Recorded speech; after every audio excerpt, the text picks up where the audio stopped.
Hello, friends. Hello, friends. A tradition unlike any other. Oh, my goodness. In your life, have you seen anything like that? There it is! Adam Scott, a life changer. Mashed potato! Here it comes. This is the 19th Tee podcast. Kieran Marsh, Nathan Drudy back with you for another week. Not just any other week, though, Drude. So I was originally thinking it's one of the 4 best weeks, but maybe it's kind of 5 to 8 because it's the week after a major. Yes. It's the review pod, right? So it's clearly not the top 4 because the major's not in it. But I defy any tournament to be as interesting as the ability to look back and wrap up one of the best 4 tournaments of the year. So what, you're just saying that we're not going to make this big a deal about the Charles Schwab next week? Probably not. Well, we're still going this week. Outstanding. I'm sure it'll be a ripping field at the Charles Schwab. Of course, we speak of the 2022 PGA Championship from Southern Hills, and we speak, of course, of our winner, Justin Thomas, his second major, his second PGA Championship, and a player that I think we can equally say we've long admired. But longed for a follow-up major, and he's finally broken through for that. I probably just want to get your first thoughts because I think for you, not to suggest that you've ridden a similar roller coaster, say that I have with a certain other player whose first initial is J, who just happens to be very good friends with their winner for this week, but You have certainly probably in the last 12 months really been on him, I think, and he's disappointed you, let you down on a number of occasions. Many times. Yeah, I did get a message from you. You turned a corner pretty quick over the weekend. So I just maybe wanted you to, for the listeners, just frame up your, I suppose, your roller coaster of feelings, thoughts, emotions across the weekend. Well, look, I think if we're painting the full Picasso, I think we've got to go back to the Masters for this because I picked him to win the Masters, and I stand by everything I said. I'm not here to, dish out a mea culpa. He was a disgrace at the Masters. Everything pointed to the most forward showing that could possibly have been a forward showing, and he delivered an egg. It was garbage. I was highly critical of him after that event. And I think my frustration has been with JT has been, I know his ceiling is so high and I know his floor is so high, and maybe that's part of the challenge. And I think we can also dump Rory into this category as well, that we always talk about the floor. And I think that's where my frustration comes from because I really like him. I really, really like JT. He's one of the most entertaining players to watch. I think his interactions with Bones is fantastic. He's great for the tour. And he's a freaking good player. And I think that's what frustrates me most. So no surprise to sort of see him hovering around the mark in the first couple of days. And I think if you've got my message that I sent to you there, I think the one that you're referring to is I said I'm going back to the well. Yeah, 100%. That's what you're referring to. 100%. So, and I think, look, I don't know if that had more to do with JT or whether that had more to do with Will Zalatoris, because I really can't get on Will Zalatoris. I don't know why. I've tried. I was having a conversation with a mate about this the other day, and he just really looks punchable. I don't know why. Which is so rude for a guy I've never met in my life. But look, you've got to congratulate JT. There's so many storylines that kind of feed into this with the Mito piece, which we'll get into. But yeah, it was a roller coaster, genuine roller coaster, and happy to see him now add to his major victory tally, I guess, and also let's not forget that he won the Players last year as well. Yeah, well, I mean, that's his 15th career win on the PGA Tour. That's into unbelievable numbers, really. He's starting to creep up into some very rare air amongst his current playing peers. You talk about Johnson, McElroy. I mean, obviously Wood's still playing, Spieth around that mark, but a few others for a guy who's still very much in the purple patch of his career, and maybe he hasn't yet started it. Like he's not 30, or is he 30? I don't think he's 30. I think he's 28. Yeah, so there's so much golf ahead of me. He's had 15 wins already. The challenge, I wouldn't say criticism because I'm loath to criticize a player of that talent. The challenge has always been, prior to this weekend, it was 14 and 1, or 13 and 1. Sorry. So we wanted to see, for a player, to your point, who we know has this incredibly high floor, consistently, immensely consistent. We struggle to see that convert when it matters most in those 4 biggest tournaments of the year. On the flip side of that, I think we've seen so many pointers to this performance. I mean, you talk about going into Augusta as a bit of a forward leader, and that was immensely disappointing. There's no doubt about that. I couldn't help but look at the conditions and the way that he played and hark back to, talking off the back of Phoenix this year. And was it the 3rd round in Phoenix that was absolutely atrocious weather-wise? Mm-hmm. I think it was the Saturday round in Phoenix. And he seemingly was the only player with any sort of control over his ball. It was the players, not Phoenix. Yeah. It was the players. Yeah, the players. Yeah, the players. At Sawgrass, right? Yeah, 3rd round at Sawgrass. Yeah, my mistake. How am I going? That's the severe lack of sleep I've had in the last 7 to 8 days. So it's the 3rd round of the players where I hark my mind back to. And I must admit, I can't give myself too much credit, because when you're sitting here last week doing your preview and then you're sending me, pictures of weather reports coming through regarding the wind, I didn't go straight to, oh, geez, JT's going to bob his head here. But in retrospect, it shouldn't have been surprising, because outside of, your Lowrys, your Fitzpatricks, who played very well, by the way, I'm sure we'll get to him, and those guys who come out of those conditions, that growing up in them in the United Kingdom, I don't know that there's many going around at the moment with more control over the ball in completely uncontrollable environments and conditions. Yeah, you're probably right. I think he's an elite iron player. There's no doubt about that. He drives the ball very well, and he's a good putter. His game is all round. I think the challenge that I've always, and you alluded to it right there, that I've been probably loath to pick him in majors, is because his performance in majors isn't actually that great. No. He's had, outside of his 2 wins, he's only had a further 5 top 10s out of, I think, a total 27 majors, which is,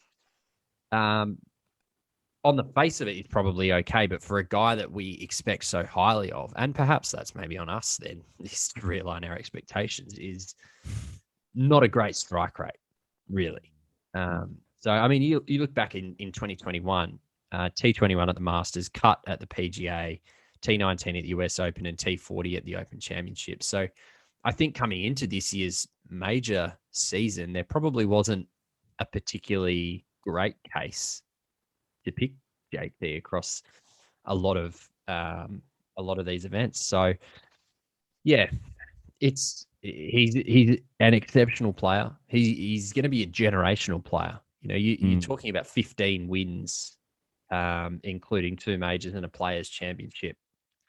That's significant. I don't think that should be understated at all. And I don't know if you've got the other players there who have won 15 times or more, but the list can't be too long. No, it's not. I think the other one to bear in mind is you look at him comparatively, and I saw this before. I'm just trying to pull it up now. Always a good thing to do, trying to find a stat while you're about to talk about it. But I found a great little stat, courtesy of the No Laying Up guys earlier today, in terms of, here it is, all-time PGA Tour earnings for guys currently in their 20s. Mm-hmm. He's second only to his good friend Jordan Spieth. So Spieth, 51.6 million. JT 49.9 million, both 29 years of age. And then a significant drop. John Rahm is more than 16.5 million back in third. So again, that speaks to consistency, right? And I don't necessarily think, to your point, this is not me trying to shirk any of the responsibility or not take any accountability, but I don't necessarily subscribe to maybe we should readjust our expectations, because I think our expectations are exactly where they are because of what he's done. Right? So 2 majors, players, and 12 other victories on the PGA Tour. But that's a guy who you absolutely should expect to come in and contend at the big tournaments. Now, he's got the game. I think what I liked from him this week is, if I've had a knock on him in the past, sometimes the shoulders drop, in my opinion. I've never questioned the talent. I've questioned at times the resolve. When things don't go your way, can you get through that 3 or 4 hole period when you can't find the middle of the club? Can you get through it 1 over? Because sometimes I just kind of feel like they have 2 or 3 things that aren't centimeter perfect. Shoulders drop, head goes down. And I mean, in terms of conditions, he was having a lot more things thrown at him than 2 or 3. Like, he was being asked plenty of questions this week. And and maybe seemingly by the end of the weekend, 2 or 3 others had the answers when the remainder of the field did not. And I think that shouldn't be lost. Now, for me, is that repeatable for him? Because we have seen it on occasions. He's caught lightning in a bottle. He's combined his immense game with a good putter, because that's also critical for him, and hanging in the fight. He's got to repeat that now. That's got to become a consistent. We've talked about how consistent his play is. It's that part of his game where he's got to lift his level a little bit, in my opinion. Yeah, I think, look, there was a couple of moments throughout that final round, particularly. I mean, going into the day, I think he was 7 shots off the lead or something going into the final round. And he had no right to contend in that day. And it's interesting. I wonder how the mind then switches around for him to just go, I am going to play as free as I can. I'm going to play as attacking as I can, because there are no consequences here. If it comes off, I win the tournament. If I lose, I fall out of the top 10. And who really gives a shit, right? So I guess going into that playoff, and then the shot that he hit on the second playoff hole to drive the green pin high, like, it was just such a flex of a moment. Like, Zalatoris had the eagle putt on the first playoff hole, which didn't drop, and it was kind of like, well, advantage Zalatoris, and then JT steps up and kind of flexes his muscles. And I don't know that we've particularly seen that, kind of to what you're talking about there. When the head drops, it's all Moby Dick, right? So he stepped up and delivered a shot when it was really required, and I think that's something that we haven't seen. I was just looking at Data Golf numbers. Strokes gained putting, he was second, which obviously is always going to help. The leader. To be fair, I like, for me, that's the tournament.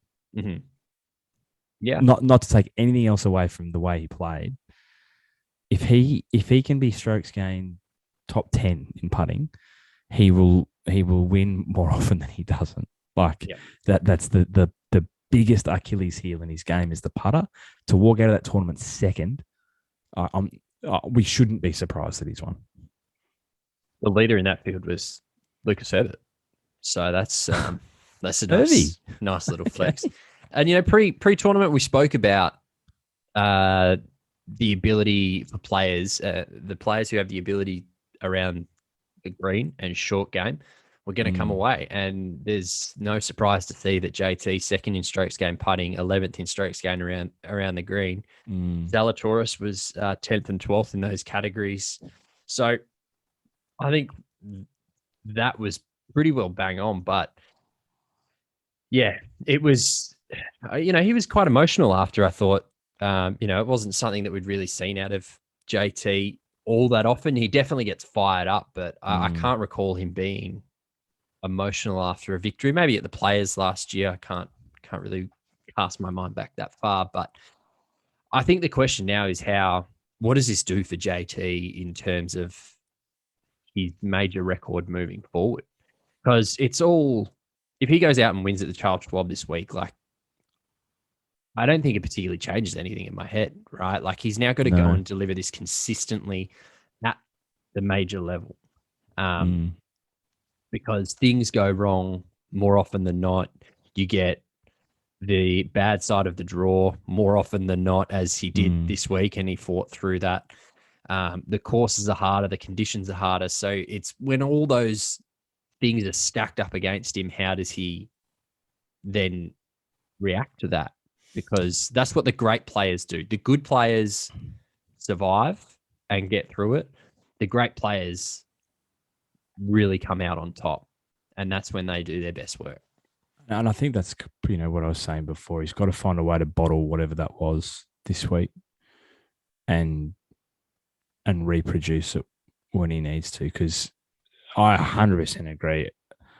For me now, you're at 15, right? So it's kind of redundant how many more PGA Tour victories you have week to week on the tour. It's all about majors now, and that will be the determinant of how we look back on him in 20 years. Yeah. Because if we're being realistic, he's 29 years of age. I think at 15 now, like, he probably does go past 20 in his career, because he'll definitely pick up, 3 to 4, 5 more just run-of-the-mill tournaments in the next 15 years. I don't think there's any question about that, the way he's going.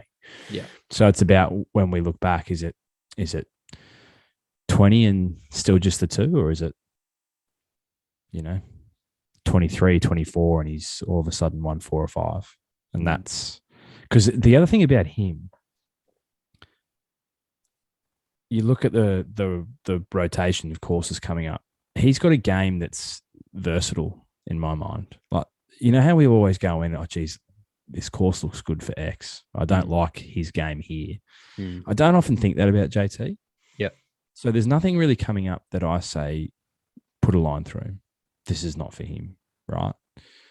So you ask what we want to see. Like, I really, for me, I won't look at him again, irrespective of if he doesn't play between St Andrews and then Brookline. But we absolutely have to see a top 10 at least one of those. Like, it's got to repeat. This can't be a win and regress again for him. This has got to be a step forward. You're exactly right. And I think the setup's a really interesting point, because he's now won 2 PGA championships, right? So the setup of a PGA is obviously very different to other majors. Augusta's set up the same every year. It's very difficult. The Open, hard, fast, very average if you miss the fairway. And the US Open, long, lengthy, rough, narrow fairways. Whereas this week was, unsurprisingly, as close to a PGA Tour regular event setup that you're going to find, albeit Southern Hills was fantastic. Loved it. I just wonder if there's anything in the setup that we may need to look into. Do we need to put JT on notice that a third PGA, does it add anything to his record? I don't know. Is it just adding another cheeseburger to the order? I'm not sure. I don't know. Flat track bully, you reckon? Just No. Well, I've got someone who's a flat track bully to bring up later, so okay, we'll get to them. The last thing I want to say on JT, and it's probably JT adjacent. Actually, 2 quick things. So you mentioned the emotion. I think I preface this by saying, like, entirely brought upon himself. But maybe we underestimate, for a guy who up until that point had been so affable, so personable, nearly universally loved. And I'm talking more by golf fans, right? Because I think he's universally respected by his peers, it appears anyway. He's not a polarizing figure amongst the playing cohort by any stretch of the imagination. So from a fan's perspective, affable, personable, in that kind of new wave. And then he had, obviously, the controversy in using a homophobic slur that was picked up on the mics in Hawaii. And there was fallout. Sure, there was sponsors that walked away from him. There was a couple of weeks away, whether enforced or self-appointed, we'll never know because we don't know PGA Tour sanctions. But then he's back and he's playing, and I think most people, because we live in a 24-hour news cycle, they just move on. But I think also, face value, a guy that seems very family-orientated, father, grandfather, mother, they're always there. Pretty values-driven, it would seem. Like, I think maybe that the backlash from that moment probably cuts a lot deeper for him personally than what we see from the outside. Because he'll always pick up, Ralph Lauren walked away. He's always going to pick up a new apparel sponsor. Mm. He's a marketable guy. And we're quick to forgive because we do live in that cycle. But I reckon there would have been no one harder on him than himself. And maybe, he has felt, I don't know, maybe I'm reading too much into it, but maybe there's a bit of a release because we've had a little bit of success without necessarily reaching the top of the mountain.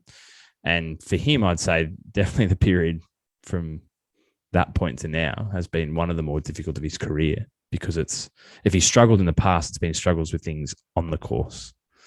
And that introduced a new element to his struggle. The other thing I want to say is Bones. So I said it's JT adjacent.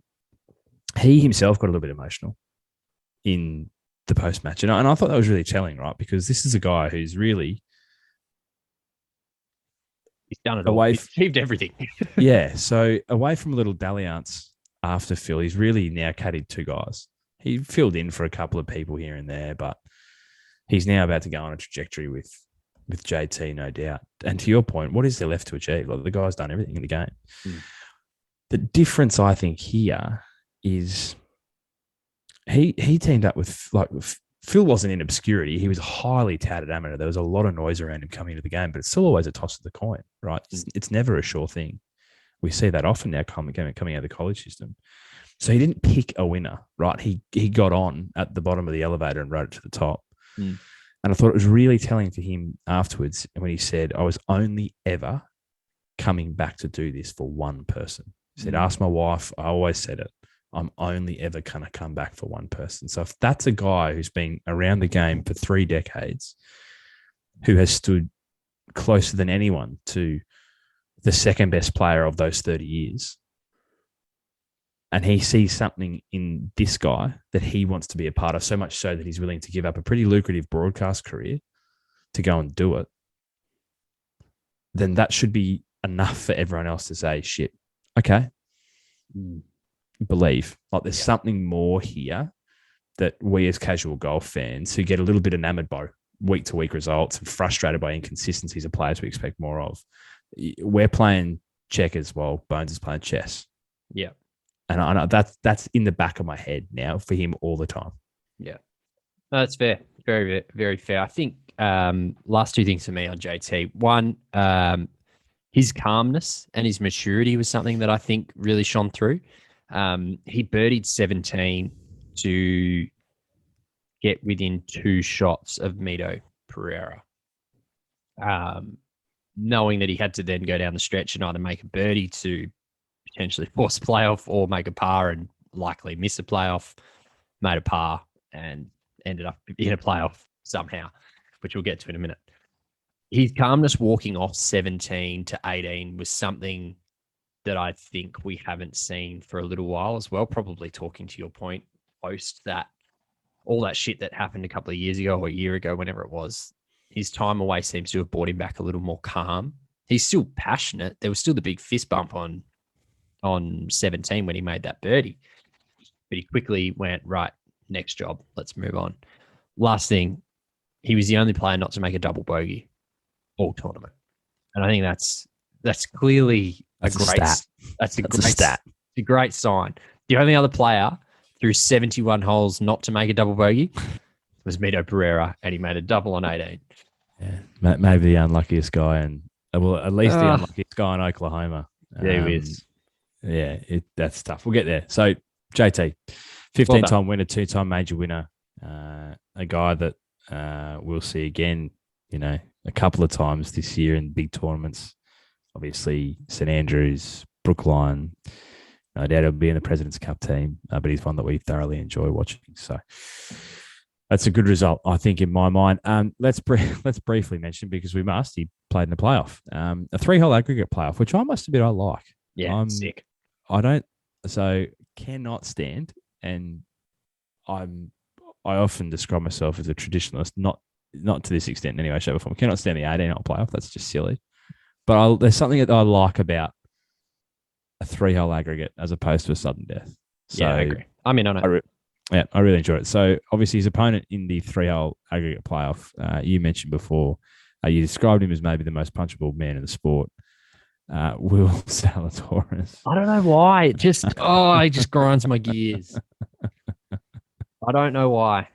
Yeah, Can't give you a reason.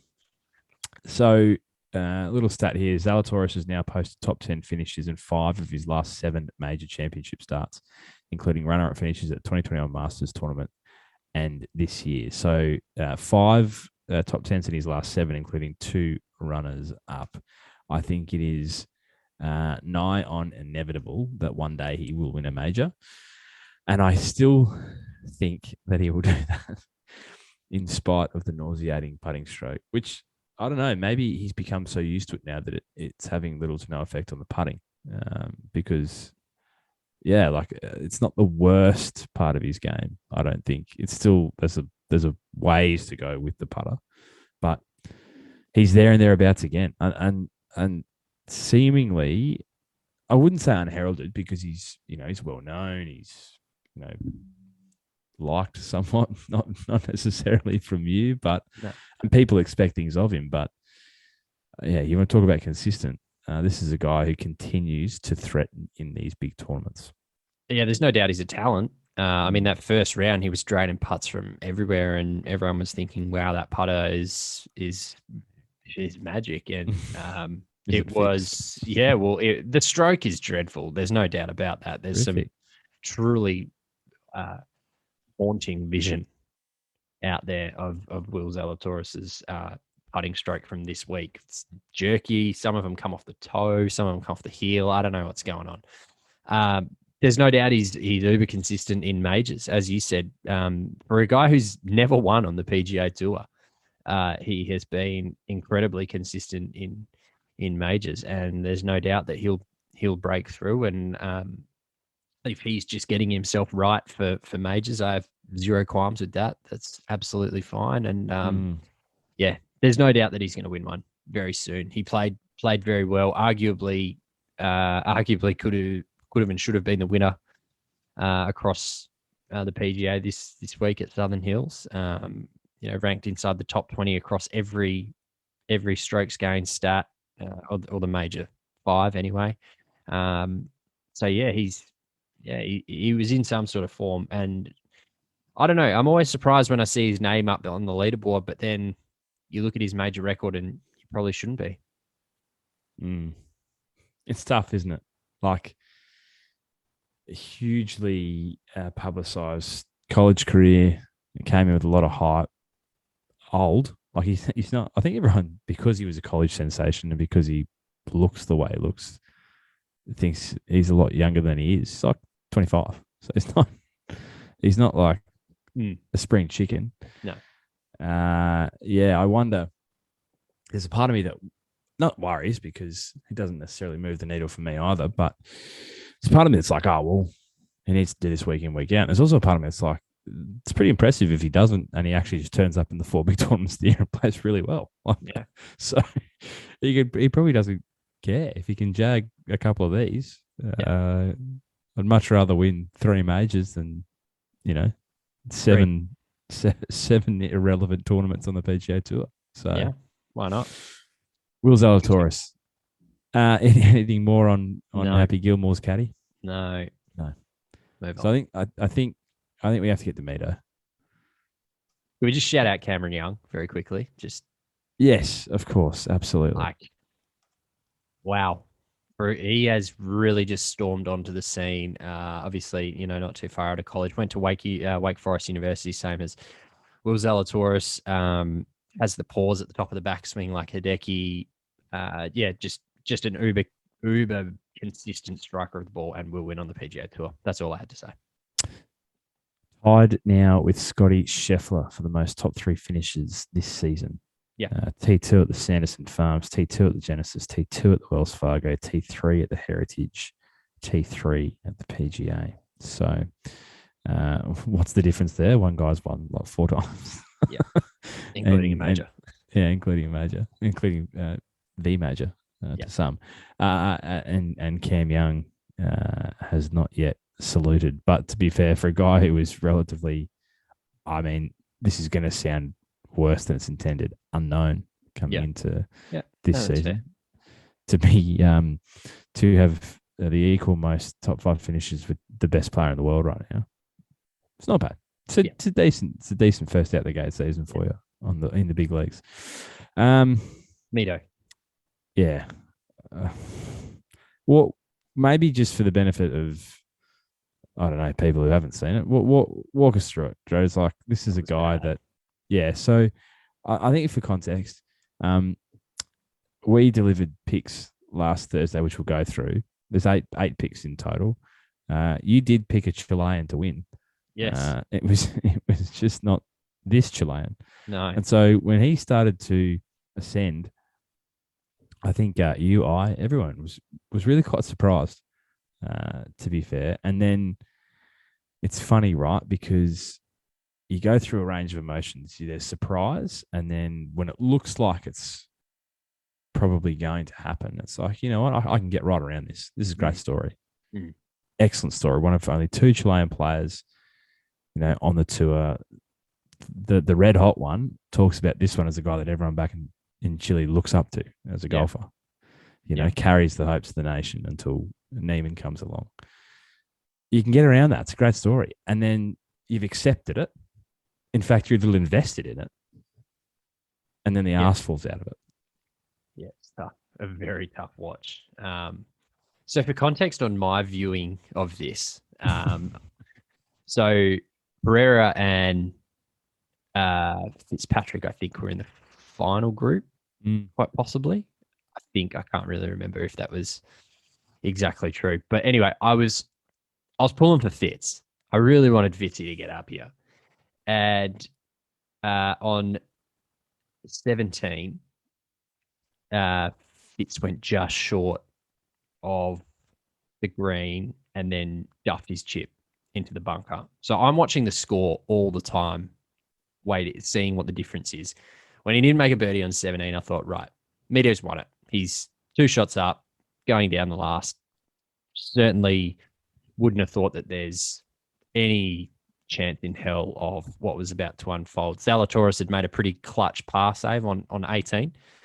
And then, which I think speaks to the course as well, like just one of the great finishing holes. All he had to do was hit a 3-wood down the left-hand side. And he decided to hit driver, delivered one of the ugliest swings that you will ever see. Ball finds water. We take a drop. In a pretty shitty spot, hit a less than average. Then your third shot had some tree trouble that he had to try and get around, pushed it to the back left of the green and delivered a pretty average putt. And ended up making a double bogey and the ass falling out of him, and he falls down to T3 alongside Cameron Young and out of a playoff. So it was tough because he'd played so well across the first 3 days, particularly that second day.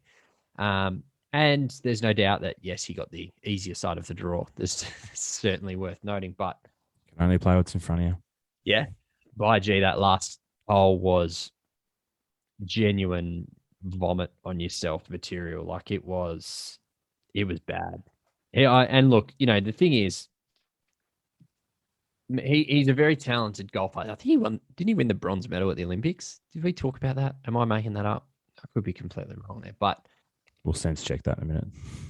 He's a very talented golfer, but I fear that was his opportunity to win a major.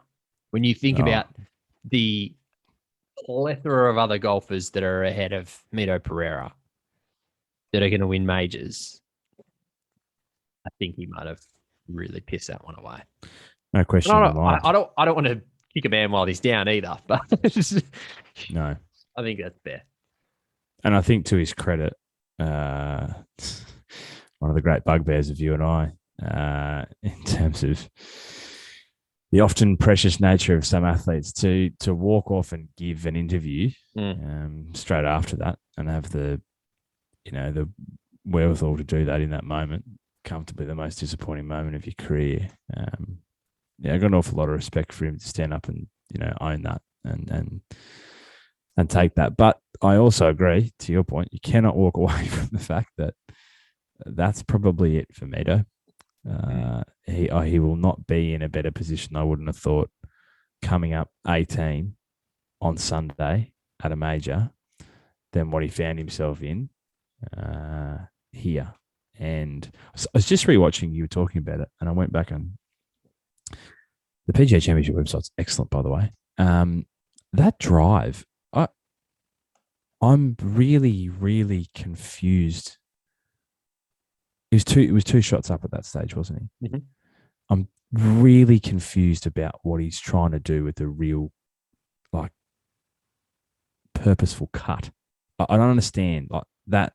I don't know that it was intentional. But the swing looked like that's what he was trying to do, right? Like he actually came inside the ball. It was very defined. It was weird. Someone described it on Twitter as he looked like he got electrocuted. Yeah.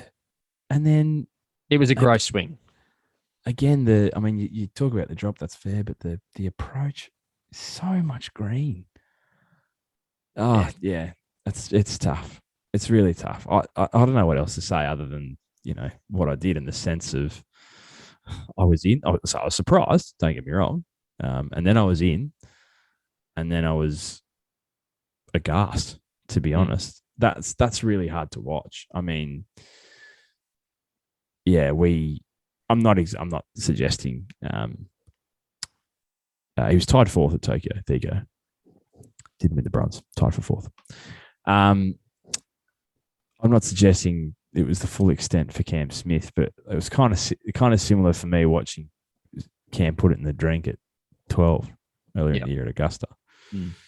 Now, he didn't detonate like 3 times repeatedly on the same hole, and it wasn't the 18th, and he wasn't 2 shots up, but it never gets any easier, and it gets worse the more that's at stake, right? So, yeah. It was a tough final round for him. He putted. The stats don't show it, but he putted well to save a lot of pars. Like going through his stat line, so he was 69th in strokes gained total on Sunday. That's tough. Had a 75 coming home, I think. It was really average when you compare that against JT, who shot 3 under. It was bizarre that he didn't fall down further. So not good. Yeah, tough for Mito. Yeah. Let's talk about Fitz, because he's in that group. He himself has a 73 on Sunday, which he falls 2 shots back from a playoff, and he's 3 over the card. So yeah, tough. Really tough. I think 17 was obviously a real. It was tough because he chipped it onto the bank, didn't have a great lie. Sorry, he'd driven it onto the bank, didn't have a great lie, and then duffed it straight into the bunker, and ended up making bogey on a drivable par 4, which is inexcusable. So yeah, he's he's, and I've said it for a long time since we started this podcast. He's one of my favorite golfers. I think he has a massive future ahead of him. And he's, for a guy who, we're talking about the fact that JT had only had 5 top 10s. Fitz has only had 2 in a relative similar amount of starts, but I can't put Fitz and JT in the same category, right? So I thought so. I think that he's on a really good trajectory. I think he's going to win soon. He's got, I don't know. I don't really know how to describe him, because when you watch him, he's so diligent in the way he plays. And there was that great piece from I think Dylan DeChair on Twitter. I don't know if you're the general Twitter guy. I do follow Dylan DeChair as well. I must have missed that one. I'm pretty sure it's Dylan DeChair. So if I have got it wrong, forgive me. But anyway, Matt Fitzpatrick has written down notes on every shot that he has hit since he was 15 in terms of social rounds with mates, pre-game, in terms of pro-ams, in terms of practice rounds. He writes down notes. So no one is working harder on his game than Matty Fitz, and he just kind of goes about it. So uber disappointing for him to be in a position to win and then kind of throw it away. But yeah, no doubt that he's got a massive future ahead of him, and I'm all on board. I've probably only got one other to mention before we go through our picks, and that's just a quick nod to Tommy Fleetwood, who jumped 12 spots with an equal low round of Sunday 67 to finish 2 shots out of the playoff. So love Tommy, always have. Haven't always loved his results, but playing a good bit of golf before he heads back home for the Open Championship. So one to keep an eye on. Was there any others that you wanted before we get into our picks? No, I was just going to say, do you want to do the Australians before or after our picks? Because not a great deal to write home about here. Let's do them before. So mixed bag, obviously. Yep. Lucas Herbert and Cam Smith both finishing a tie for 13th, I believe. Mm-hmm. So even par. Lucas Herbert was, how many shots off the lead was he going into the final day? He's in the top 5, wasn't he, going to the final day? Yes. I feel he was. Well, he's what is he? Well, he would have been 1 under going into the final day, which would have put him inside the top 10 anyway. Yeah, inside the top 10. He's had a pretty good week. Great for a guy who's not got a lot of major experience. You mentioned the putter was on fire for the week, which is great. And Smithy, that takes Smithy up to 3rd in the world. I saw a little earlier. So like another career high ranking. It is. And creeping ever so closer to the top. We're obviously going to have to put away a few more wins to get there. But look, I think for those two, great. From a cut perspective, I think Leash also made the cut. Cam Davis, I believe, also made the cut. Jason Day also made the cut. Mm-hmm. And then I think it was Min Woo and Scotty and Matt Jones missed, I believe. Just on Lucas Herbert, he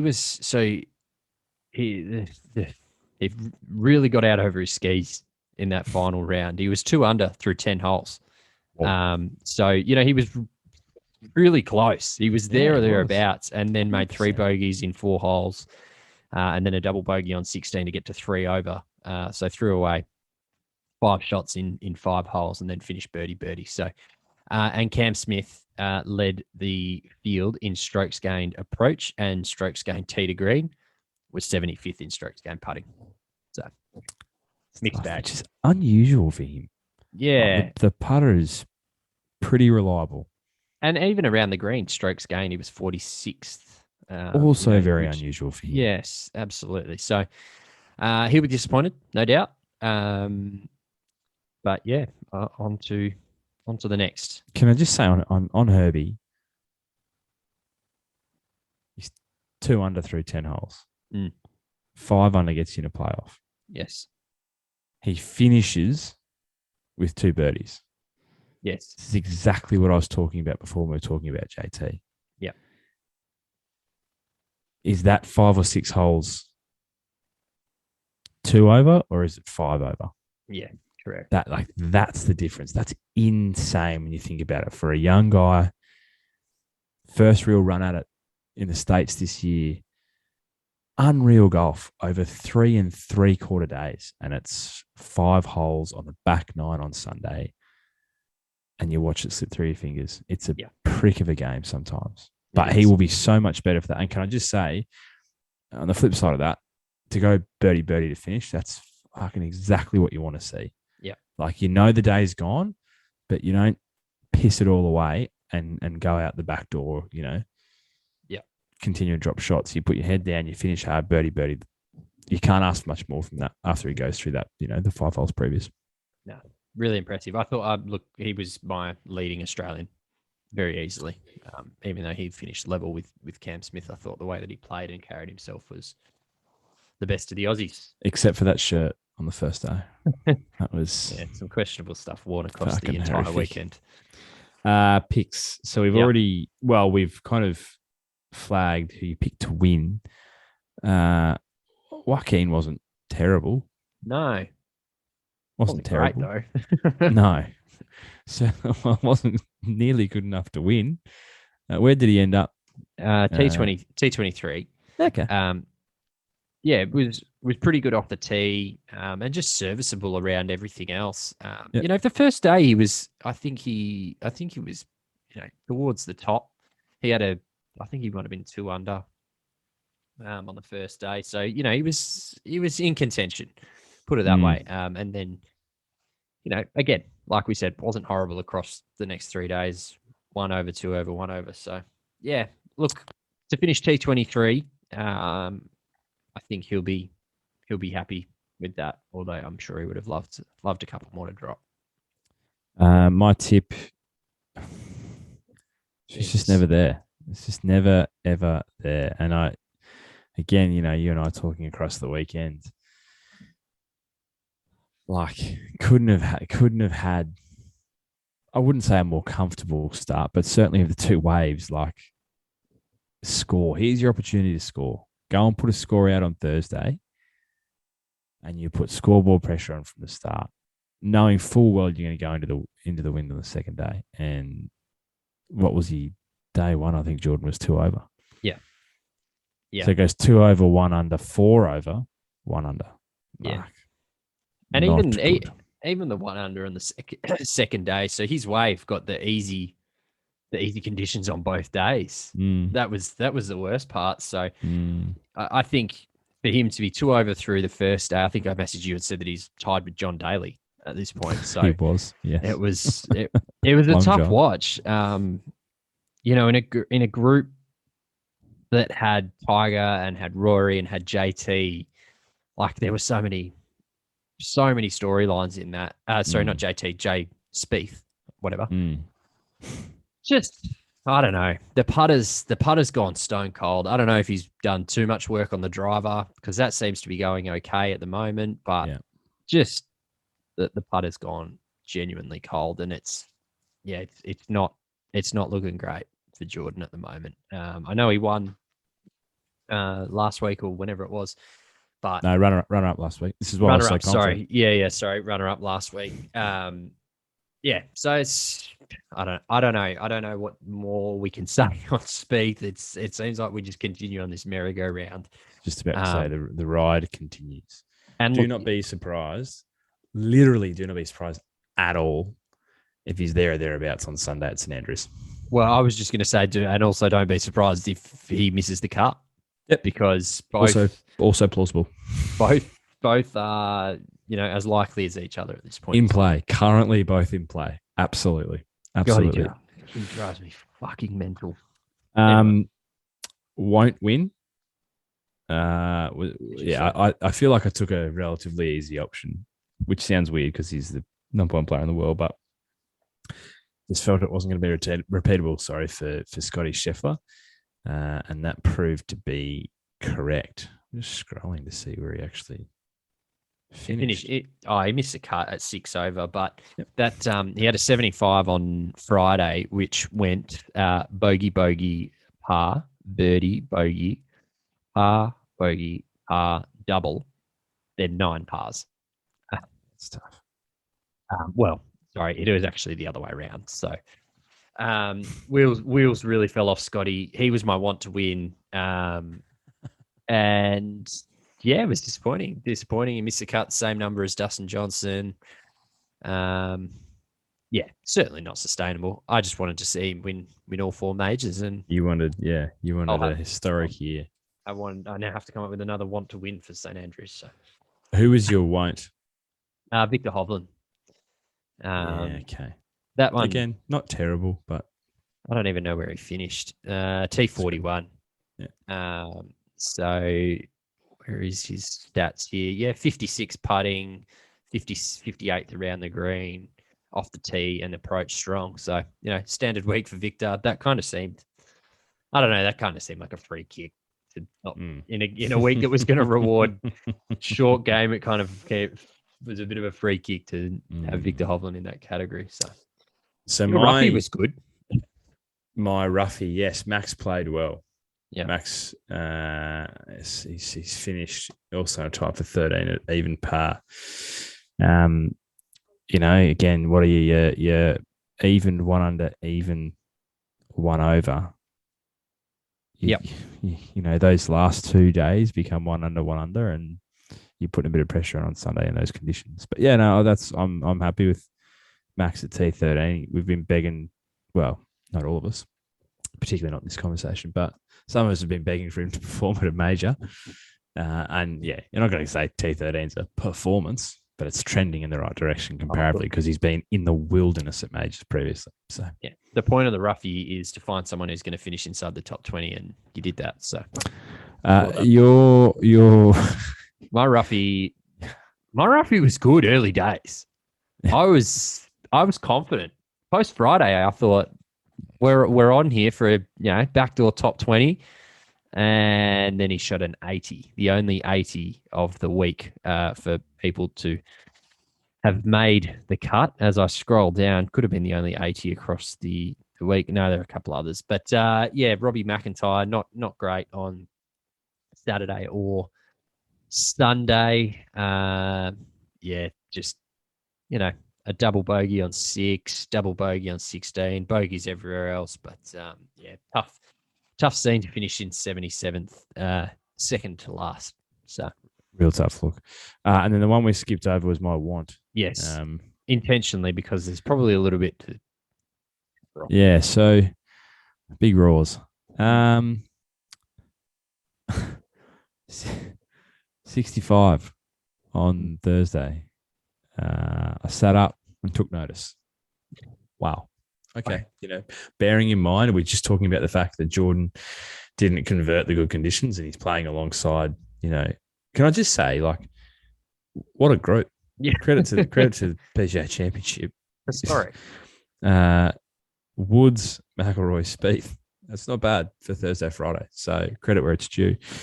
And so you juxtapose Jordan. It's a 7-shot swing, right? Jordan's 2 over through the first day. Rory's 5 under.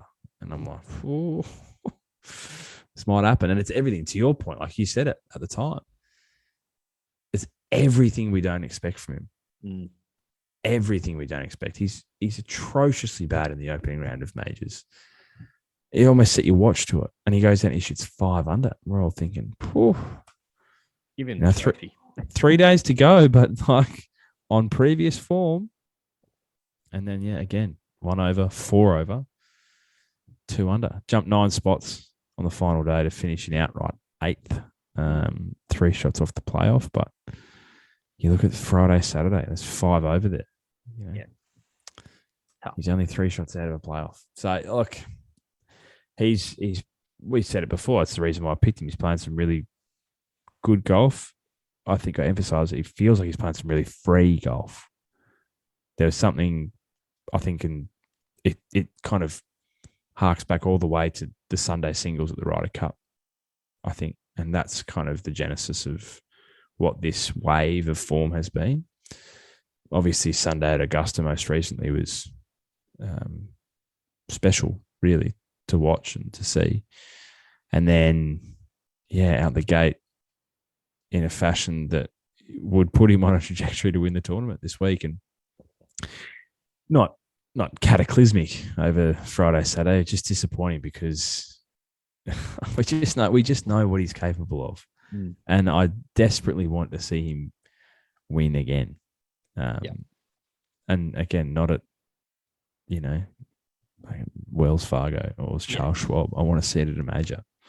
Yeah. So in the context of that, I will always be disappointed, particularly, like I'll be disappointed when he doesn't salute regardless, but particularly when he has a flash, pops his head up, I've still got it.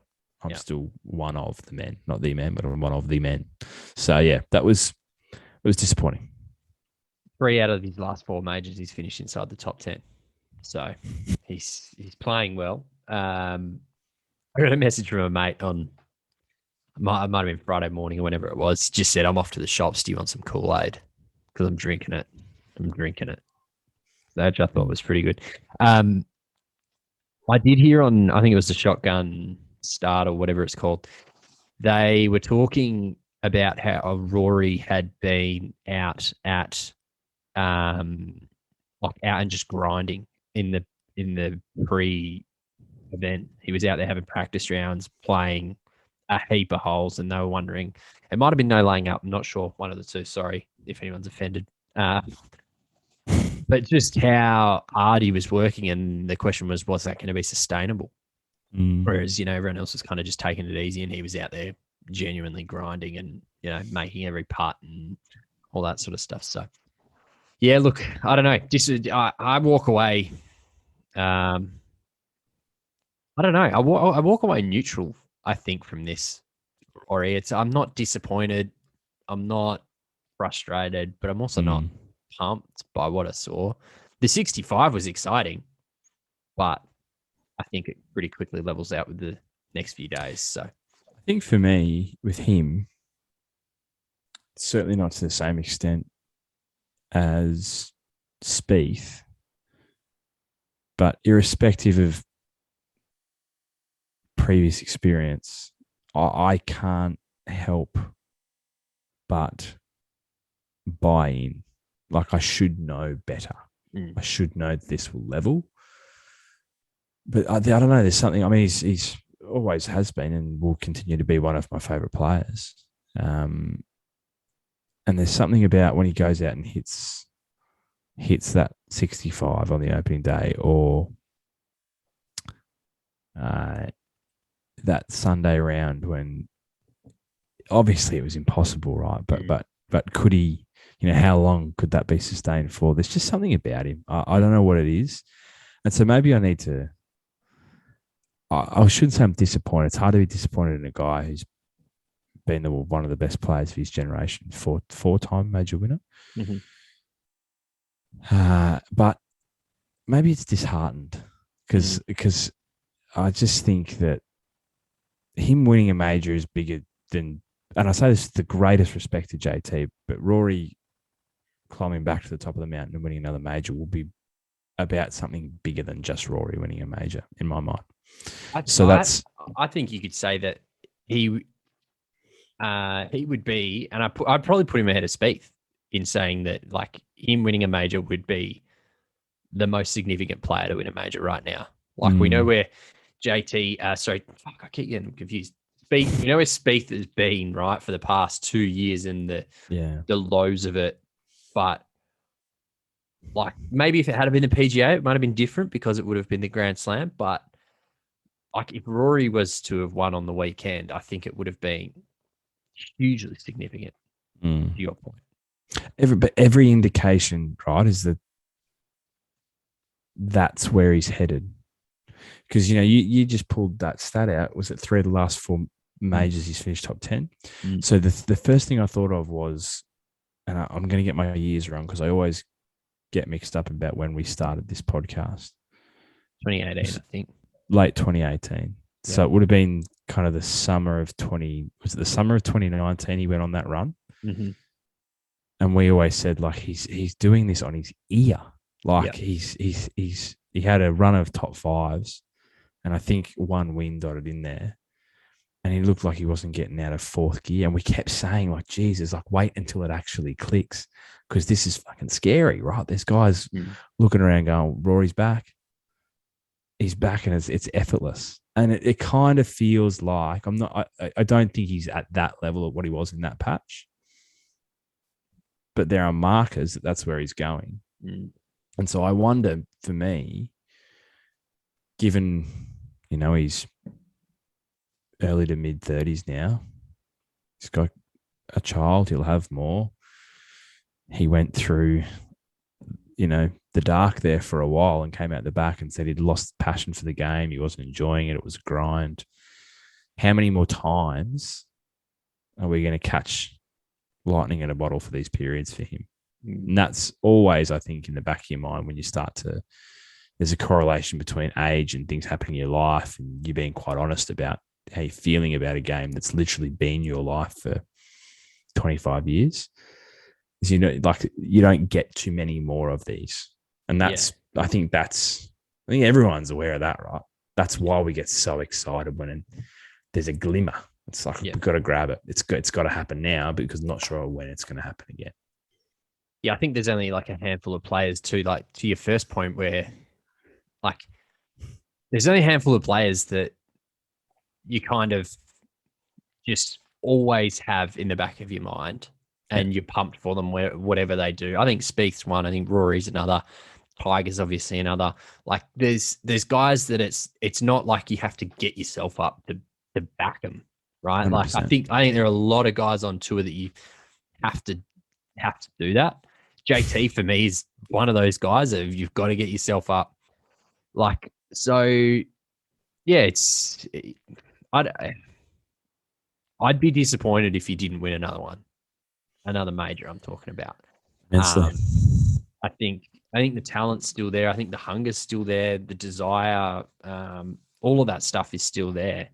I sometimes wonder with Rory if just everything that he has in his life is just too much for his golf in terms of he's got his main priority now is his family.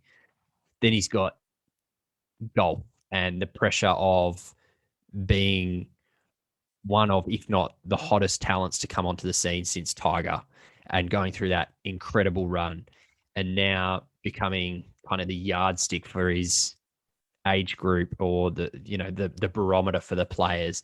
And he's on the pack and he's on the, board of directors or whatever it was. Like, so there's all this shit that's kind of happening in and around him that it's like, he kind of, I don't know, to me, sometimes he kind of just forgets what his purpose is. And that's being a golfer. Like his family is no doubt his most important thing, but his job is to be a golfer.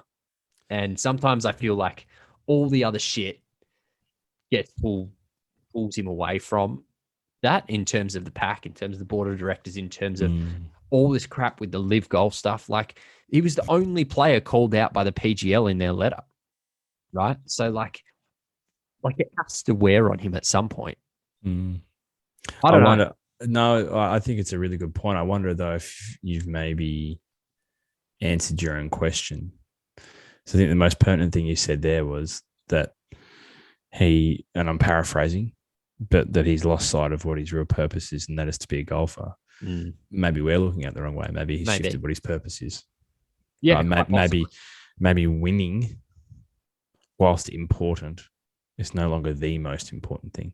Because it wouldn't surprise me at all, given just the type of guy, and I'm reticent to say the type of guy that he is, because it's the type of guy that we know him to be through a very select window that we see.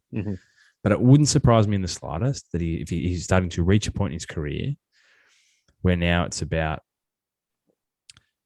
what legacy am I leaving on a game that means a lot to me and has given me so much. And there's probably two types of people there. There's results will be my legacy and results alone. And again, through the small window that we know him to be, probably guys more like Rory who feel there are things that he can, with his significant influence, have an impact on the game more broadly than, hey, I'll walk away with 18 career victories, including 6 majors. Now, if he did that, that'd be awesome. But maybe that's where he's starting to, there's a lot of speculating going on about Rory tonight, but maybe, I don't know, maybe he's starting to transition. So to your point, maybe it's a shift in purpose that we don't know, because the way we've viewed him for so long is this, shooting fucking star. He's a unicorn. Yeah. And it's always been about results. And so maybe that's not necessarily the be all and end all anymore. Who knows?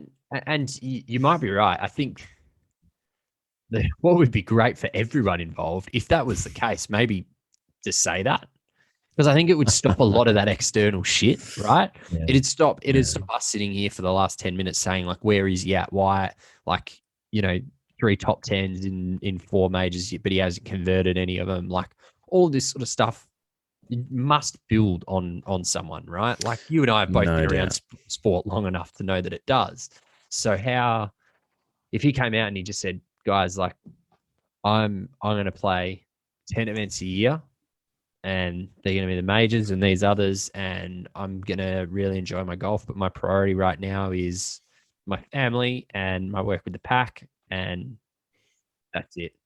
I think that would reset where my expectations are with Rory, because right now I'm like, I still, it's like looking at it through rose-colored glasses, right? I still see Rory as that guy who was unstoppable in that run in 2019, or even earlier in that in 2016, 17. Like, that's how I still see him. And I think it's how we all do.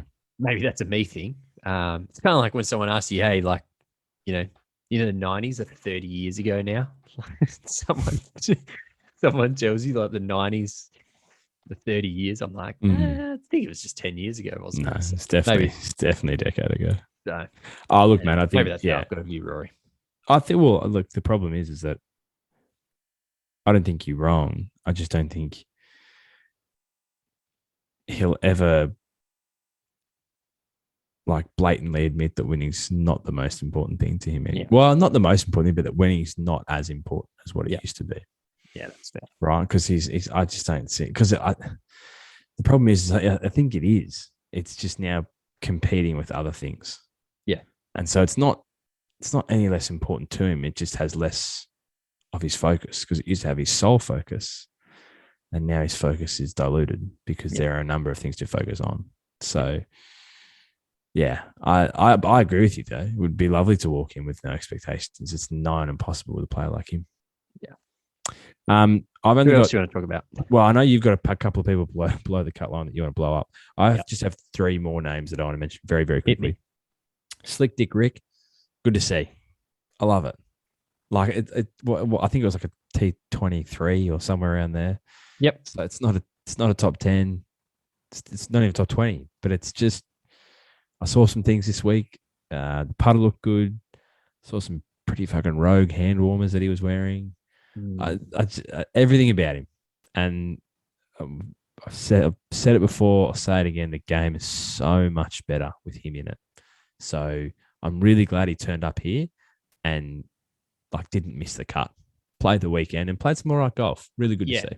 Well, the only thing I'll say on Ricky was that it was consistent, right? I think it was like around the 70, 71 every day, right? He didn't have a blowout of 76 and then a 68, and it was all over the place. It was consistent. It wasn't consistently great, let's be honest, but things are trending in the right direction. And echo your point. My second one was your boy, Adrian now. Yeah. Holy moly. What a man. Like, in some form.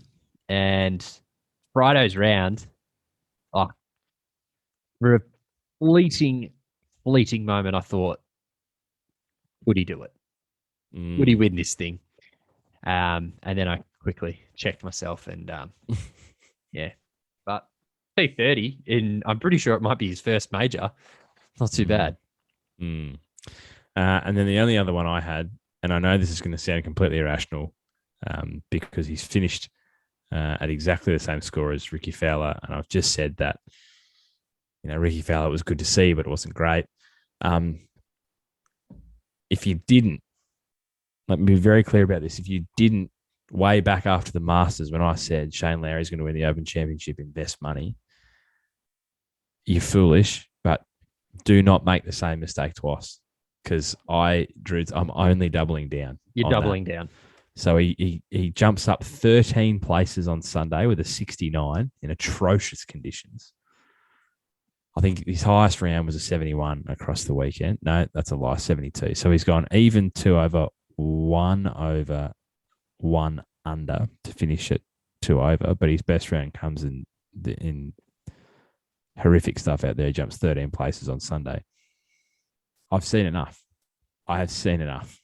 Okay. So I look forward to him missing the cut at St Andrews. we can probably just skip over that part when it comes to the preview show for the Open Championship. You can get the wonderful team at On The Rocks Design into the graphics already, mate. Mark me down. I've already Shane told him. Lowry, winner. Okay. That's me. That's my players. Anyone else? All right. That's my players. Shout out Aaron Wise, T23, suffering from CTE after being hit by fucking Cam Smith's fly ball. There were players, no, not players. There were patrons and fans going down left, right, and center being hit by balls because of the way that course was obviously set up with tee boxes back behind fairways and greens, and there was a bit going on in that space. Stuart Stink finishes T23 again. I know he didn't have a great Sunday, but opened the tournament was 69-68. So just like to shout that out, and he bet out Tony Finau as well. Worth noting. Punter Harmon, T34. Right. Yeah. He had a 69 as well on Sunday. So good to see. John Rahm finished in T48. Was pretty average in general. Had a 76. Led the field in strokes gained off the tee. So that's always very interesting. Colin Morikawa, uber disappointing at T55. So he's I'm keeping an eye on him at the moment. Hideki Matsuyama, I shouted out, thought that he was going to be someone to watch. I was wrong. So he finished T60. Haven't even got to the players who've missed a cut yet. All right. Where am I starting? Dustin Johnson. Cut. +6. Interesting times ahead for DJ. Generational talent. Fucking deplorable over the first 2 days. It's bad. Needs to take some time off, I think. Sergio has probably played his last PGA Championship, I would have thought. Well, there's a couple of guys here who missed the cut who maybe Westy didn't get the Sunday Swan song they would have liked on the PGA Championship or the PGA Tour for that matter. Well, I think, to be honest, it might have been orchestrated. It might have been, a 2-day thing, and let's have a little sort of annual general meeting the Saturday, Sunday in Tulsa, Oklahoma. Lee Westwood also missed the cut. Adam Scott, for a fleeting moment, looked okay. Was 1 under through 5 holes on day 1. Then had a quadruple bogey on 17, and he shot a 77. So Scotty's also on notice. John Daly, the arse really fell out of him. He left, and it was exciting for the briefest of moments. I cannot understand for the life of me how Cameron Champ does not finish higher on the PGA Tour. Like, the rest of his game just must suck so bad because he can genuinely murder a ball. I just scrolled down and there is a guy here that I'm putting on the missing persons unit. Okay, yeah, we've not had a report filed recently, so that's good. Okay, the missing persons unit is last year's Player of the Year, Patrick Cantlay. Okay. He is, and I will say this now, he is a pretender, and he is a puppy dog. Honestly, have you seen his major record? It's bad. You know why it's bad? Because I got sucked in. I'm pretty sure I had him. I think it was my want to win at the Masters for that very reason. Because I was like, you're a good player, you just never convert at majors. So he has played run continues. 4, 8, 12, 15, 18, 19, 20, 21 majors. How many top 10s has Patrick Cantlay had in that time? 21 majors. Yeah. I'm going to say 5. 2. Yep. Felt a little strong. And that was back in 2019. T9 at the Masters, T3 at the PGA. His last few major championships, and I'll just read them back because it is rough. Cut T39, cut T15, T23, cut T43, T43, T17, T41, T21. He's a puppy dog. Like, he is a flat track bully. He's a kid who was 6'5" in high school and now is getting found out playing footy against big boys out in the country. I'm off him. He's done. Get on the unit. Strong. So what I would say is I think we can accept the report. Thank you. Bearing in mind this is a guy who won 3 times last year. The reason I say that is because he, as far as I'm concerned, is now in that kind of echelon of player that I was talking about before. Not necessarily he's the same sort of player as a Rory, Spieth, clearly, but he is in that group of players now where I care little for your form week to week. What I want to see now is when the lights are shining and everything's what are you doing? And he's not doing much. He's turning his nightlight on. Yeah, he's a little boy. He is turning. He's got the white noise on. Yeah. A few of those machines running around here, let me tell you. That's fine. We can accept that. We can accept.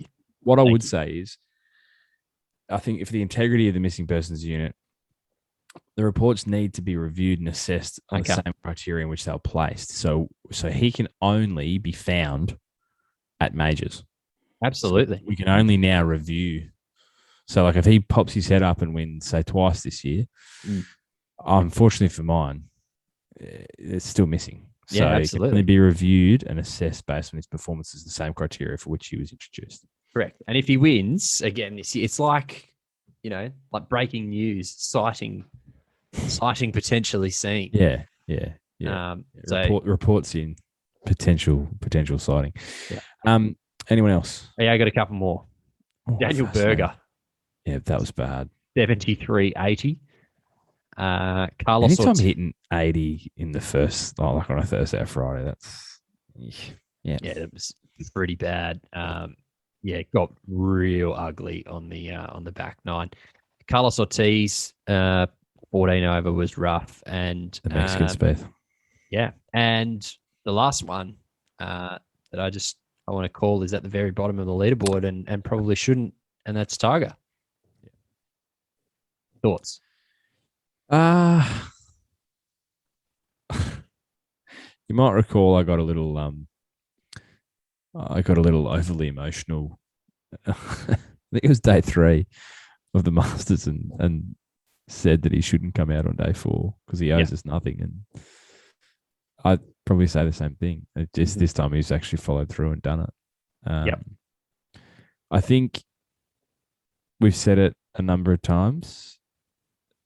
Every time you watch him now, you should anticipate that it's the last, because if you treat it like that, not only will you not, of course you'll still be disappointed, but you'll be less so, but you'll treat it with the reverence and the focus that it deserves. I think ultimately it's a fascinating study. You see it across so many different sports. It's the last 4 or 5 fights Muhammad Ali had. It's the last,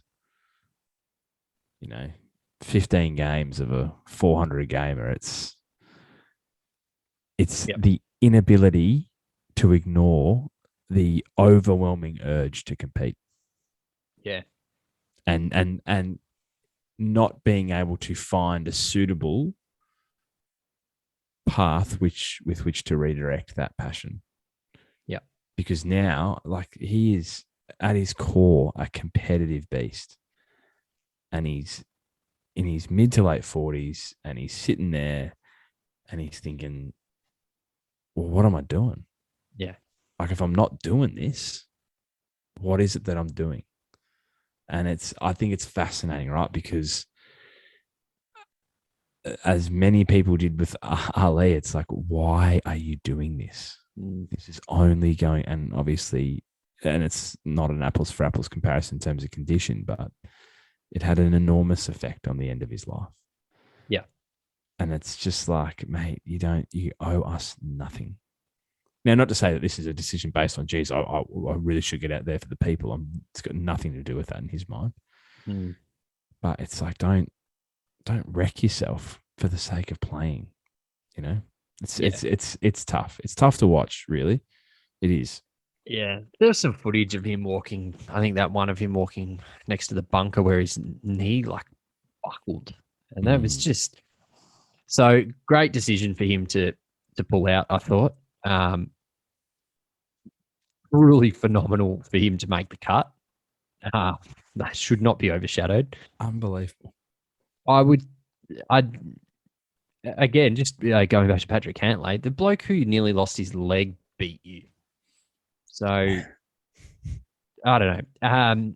I don't think he should play the US drive Open. by there for Paddy Steve. Yeah, well, I know. Yeah, fucking animal cruelty is wrong, but that puppy needs to be put down. I don't think he should play the US Open. I genuinely don't. I don't know why. I don't know what he's going to gain out of it. He's not going to win it. He's not in the condition to compete at a US Open.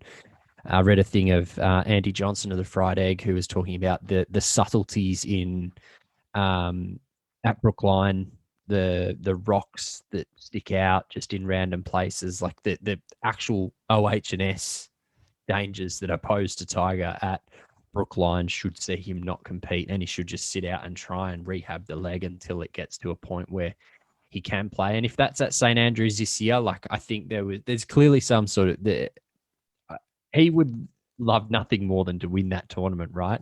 At St. Andrews, 150th year, like all of that, it just lines up beautifully. But yeah, I don't know. It's your point. He clearly must be so bored just sitting at home, because it's like, why would you not just rehab it for another year and then come back next year at the Masters and give it a go? So, at the risk of upsetting Eldrick, because I know obviously he tunes in to hear what we feel he should do. I agree. I agree wholeheartedly. If it were me, I'd play 2 tournaments a year, and there'd be the Masters and the Open Championship. Agreed. Because like you can still go to them, like you can be there. And the thing is, like he like 2 tournaments a year. I agreed. He has the opportunity, the stature, the being in the game to also to have such an impact off the course. If he was to step away from the game now, he's got that opportunity to have an enormous impact, more than he already has on the game. Yeah. But look, it's going to be his decision, I guess, and ultimately the doctors and the people that are around him will help him make that call. So just cherish it when you see it. Absolutely. That probably wraps us up for PGA Championship perspective. We really don't have much else. We just wanted to flag a couple of results over the weekend. First and foremost, Grace Kim. Regular listeners to this podcast will have heard Grace Kim's name often, and increasingly. Like, I mean, we've spoken to her a couple of times. We've been speaking about her a lot. We spoke about her an awful lot over the summer back here in Australia when she performed well at home. We mentioned her last week that alongside Gabby Ruffles secured an invitation to the Women's US Open, Pine Needles, which begins on June 2nd, I believe. And she pops up on the Epson Tour? Yep, Epson Tour, yep. I believe, which is a feeder to the LPGA Tour, the road to the LPGA, I believe. And has her first win on the Epson Tour. So there's a couple of different paths. I mean, because you also got the Symetra Tour, which is the LPGA version of Corn Ferry. It is the feeder tour, but you got the Epson, which is part of the road to the LPGA. And Grace, wins her first Epson Tour title over the weekend. So there is no downside here to this career and its trajectory at present. And she's an awesome human. Really switched on for such a young girl, and is just playing some really, really good golf. The game seems to be in a great place right now. Yep, very well said. I think it's a sixth start that she's now a winner. And also shout out to Sarah Jane Smith, who finished in T2, and Robin Choi, who finished in T4. And then the other one we need to mention, Yes. didn't have ultimately the same end result as Grace, but a phenomenal weekend on the Ladies European Tour for our good mate Whipper, Whitney Hillier. Yes. Who, again, end result, she's suffered the harrowing disappointment of losing in a playoff, but put herself there after some awesome golf over the weekend, including an ace, her fourth career ace. Mm-hmm. So get the absolute F out. Whipper, that's more than enough. You could give us one, you still have two. Yeah. So that's selfish, to be fair. Correct. But yeah, really good to see Whipper in some fine form at present. Yeah, absolutely. She's playing really well. Had a good result a couple of weeks ago as well. So playing very nicely. Plenty of other golf happening around as well. Challenge Tours up and running over in Europe. Dimmy's over there. Jared Felton, Blake Windred. Plenty of Aussies around, and the Japan Golf Tour is cracking along, where Brad Kennedy finished T4 and Quayle T16. So Quayle's been going well. Plenty of golf happening. From what I've seen, our good friend Jediah Morgan is off on a plane this evening, off to I think South America first, then he make his way up for the US Open. I'm sure Louis Dobler heading back to PGA Tour Latin America. And then we'll see where everyone else pops up, whether it's Europe, whether it's the States, whether it's the Asian tour. That's the options available to these guys now off the back of our summer. So they'll pack up sticks and jump on a plane and pop up somewhere in the world. So, we are, it's not in as friendly a time zone, and we won't have broadcasts and we can't go, but we will remain as focused on the results for Australians as we were over the summer as they start to find their way around the world. Briefly, Drew, it's a really good patch for you at present. Your Toffees, your Everton Football Club, have avoided relegation in the English Premier League, which is wonderful news. Absolutely phenomenal. Scenes, absolute scenes when they did as well. Good and bad. Not great. The goading of Patrick Vieira, the Crystal Palace manager, not great. But what a game! Incredible game. Huge. Your Hawkies. Holy moly. Getting the win over the Lions. A, great win. B, thank you. Huge favour. The Mighty D's are now 2 clear on top, courtesy of that. Look, I'm loath to call it a surprise win because the Hawks are playing some really good footy this year. But are they? Brisbane. Well, relative to where they are at, yes. I think my really subtle assessment is Sam Mitchell's got them playing a brand of all-out attacking footy and take the game on, bit of flair and dare about it. We go up. We're going straight up the corridor. We're not going the wings. And that's awesome when it pays off. My concern is I've seen it before, and it was Melbourne 2018, who took themselves to a prelim but didn't run both ways and got done by 50 by West Coast. Yeah, and that's exactly what will happen to us. And then went to the wilderness for 2 years. Which I got to tell you, I would have much preferred to miss the prelim that year and then make the eight and win a grand final, not the other fucking way around, because that was a tough 2 years. But hey, you must have enjoyed that. It was a good win. So well done to you. And of course, we've had a change of leader in the country. Now, this is probably last on the priority list. What I've been thinking about this, I think we missed an opportunity because, as we all know in elections, the two candidates, they're just doing anything and everything from a media perspective. They're going on radio shows, they're going on TV, they're doing appearances. So what I'm going to say, I'm going to pop this on the agenda now for 3.5 years' time. If this podcast is still going in 3.5 years, we'll be submitting a formal request to Prime Minister Albanese and whomever is the leader of the opposition, because I'm not sure if installed the toad Dutton will make it the full term. I wouldn't have thought it's opposition leader. We'll put in a formal request to join us because I want to know. I must admit, I did not make an informed decision about their thoughts on golf and how their appointment would lead and influence golf in this country. And that, upon reflection, seems remiss of me that didn't influence my decision. Yes. So I'm making a commitment now. Okay. We will we will at least put in a request Okay. to Have you speak to. have you got a state election coming up that you could? Fascinating. When Because did ours was last year, so only really one issue on your Premier's agenda lead up to that. Not sure we would have got much time. Anna, when did Anna last get elected? I think we're 18 months away, to be fair. But well, that's closer. Maybe we can do.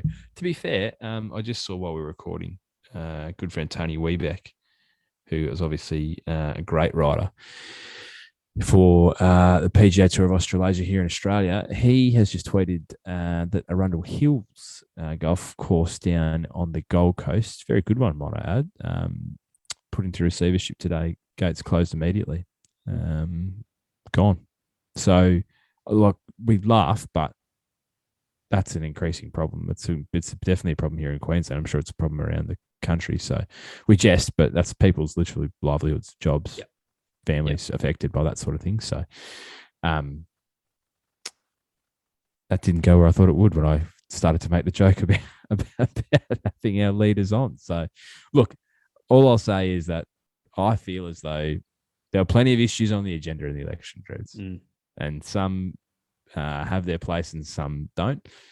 But as long as, gotcha questions and things of that nature are on the agenda, I would like to know what our leaders feel about the future of golf in this country, or if it's even on the radar. Could be a short chat. Could be a really short chat. Wouldn't have thought so. Look, let's be honest. If they accept the interview, I just chalk that up as the W right there. That's the win. Yeah. 100%. 100%. Right. Look, I'm going to preface, I'm not sure how engaged you and I'll be on the Charles Schwab. Wouldn't have thought very. Jason Kokrak is the defending champion too, so that is interesting. Interesting. Would love to see Kokrak go back to back. That'd be great. And then walk away and play. Really love that. Play for the Saudis. Yeah. So look, we'll have a show of some description next week. Not sure what it will look like, but we'll be back here, same bad time, same bad channel. It could be one of those episodes where we're rounding up footy and. I was literally just about to say, because I said it last week. I feel like we haven't done one of those in a while. Maybe it's just a general chit chat. Yeah, could be it. Bit of golf, bit of footy. I don't know what else is happening in the world. Bit of Formula One, all that sort of gear. I wonder. Maybe that's our plan. This is really, to be fair, this is really more of a conversation we can have when we stop recording. But I'm just going to put it out into the ether. I wonder, can we do is there a way in which we can do a live show? Yeah, but we're going to have to flesh that out off air. Let's not make any promises because, boy, we make some promises on this show and don't deliver. Well, we're big ideas. We're not necessarily about delivering them all, but we're definitely about talking about them. I'm just wondering, I'm just putting it out there. Maybe that's what we put on the agenda. Okay. Is there a way we could maybe share? Because obviously we do this via Zoom. Can we share the link? Just bring people in. Just have a general conversation. It's fraught with danger. I'll admit that from the top. But Matt, maybe that's something worth exploring. Maybe we just no one calls in. Well, that'd be tough. We probably won't put that one there, to be honest, because we're obviously not going to do that and then publish it. That'd be fucking stupid. Just say there's technical errors or something. Maybe we explore an open mic night. Let's flesh it out. We'll come up with the mechanics behind it. If you're still hearing this and Drudes hasn't cut this out, I'll be incredibly surprised. I never cut anything out. All right, mate. It's been a pleasure as always. We'll chat next week.